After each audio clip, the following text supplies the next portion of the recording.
Alright, hello guys. I got here 3 techniques to help you with being better in conversation skills. So check it out. It's going to be very helpful in conversations.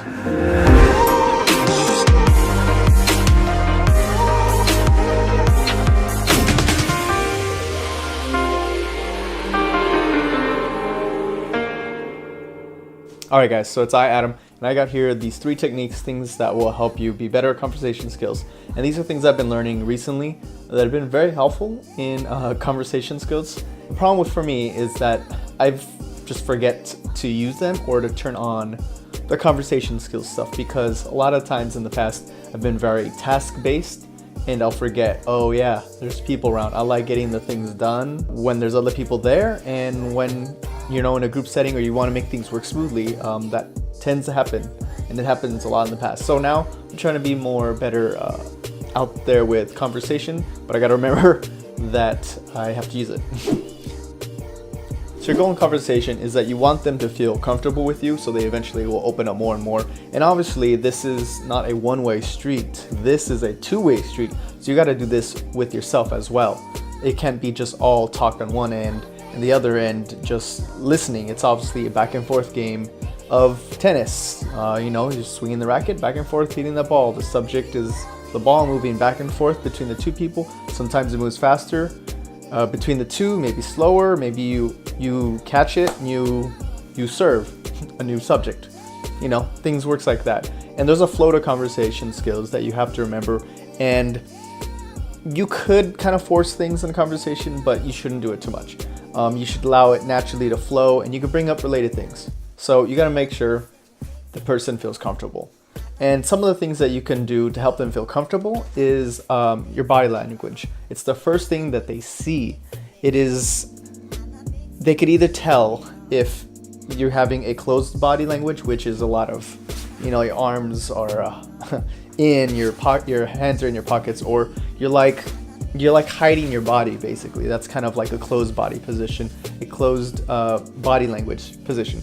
And the other opposite of that is open. So you're obviously making yourself either big, like right here on your sides, your hands to your sides, smiling, friendly, open. Your hands not like holding each other or like fidgeting and stuff. Kind of open out. If you're laying down, sitting on a chair and there's something nearby, you put your arm on the side, and you're just like, it's really chill. And obviously you could either be really chill if that's how you're feeling, or you could kind of change it and be more open, more friendly, just like, hey, how are you doing? And obviously your voice inflection is involved with that, but we could always talk about that in a different video. Now, this other technique I've actually recently found out, and it's a good way when you don't know how to start a conversation, like how to do things in order, and you don't have to do it exactly in this order, but this order helps very well. And this order starts with the word forward. So it's called the forward technique, and there's someone that created it, but I don't remember who created it. I'm gonna have to look that up. I watched it from a different video and it was very helpful, but it's the forward technique. And it starts with each letter being an acronym. So F has to do with family. This works really well with people you already know. Maybe when you're first introducing someone, when you're first meeting them, it could maybe be a little bit strange to start off like, hey, how is your family doing? Because you've never met them or their family. But you could use that or something else in the beginning. I feel like that one could vary between who it is or if you know them. So it has to do with family. You talk about their family, like how well they're doing, like, oh, how's your family doing? If you know someone's not doing well, you should like, hey, if you don't know like how they've been recently, mention that, the family member. It lets them feel like, oh, they're listening, or they want to know what's going on with their family and like how they've been and stuff like that. Now for the other one, O has to do with occupation, like their job, their work, talk about their work and job, like how they're liking it, what's going on, any problems with your job, your work. You ask them that, and if the subject changes or they go in depth more, follow them in with that and ask them questions about it. So it's good to talk about their job and maybe like, oh, how do you like it? Like what's difficulties and things? You never know. So that is the O, occupation.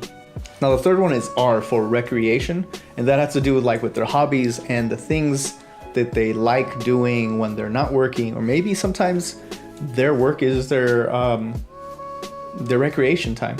So that is actually something you could talk about, maybe like, oh, they're talking about their recreation, you talk about yours, and then you're back and forth, and you ask them why you like that, or is it like what's so special about it that you see it that brings you joy or something.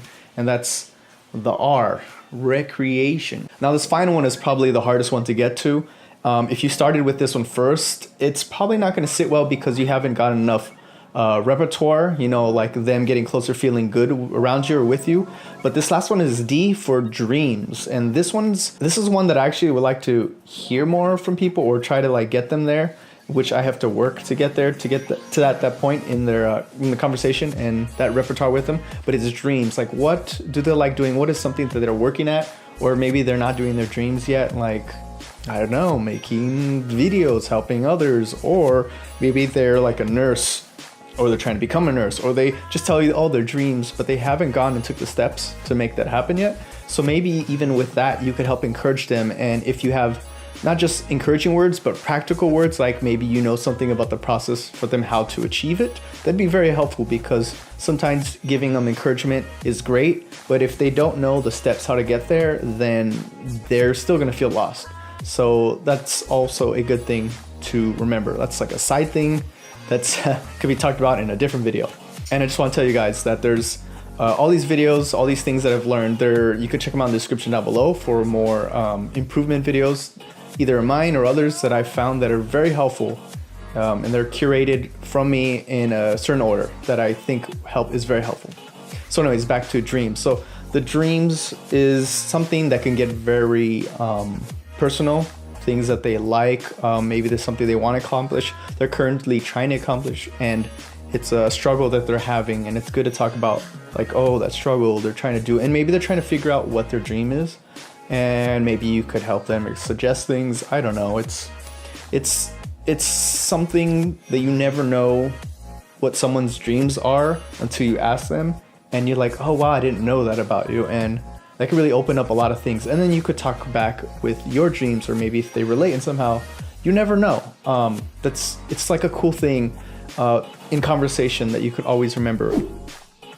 One of the last things I'm gonna tell you here is active listening. So this technique is very helpful. I never even thought about it. I feel like when I learn or don't know something and I just see it, it comes to me, I'm like, oh wow, I didn't never thought about it and realize, and it kind of like opens up that path, like in a video game, that new side skill that will branch off into new things. So active listening is a technique where you're talking about something. Let's say they are into building things with Legos, and they tell you like, oh, they built this recent thing and something, and then they stop kind of talking. You bring back, like, if they mentioned, oh yeah, that's a really cool, you built that Eiffel Tower with Legos. I don't know if I would have ever been able to do that before. And the active listening is when you're bringing back part of the subject, specifically like something that they just said, and kind of repeating it, but like putting it back in your own words, in your way, and it makes them feel good that, oh, they were listening. Like, yeah, it took me a long time to make that. They would probably say that right after. It took them a long time.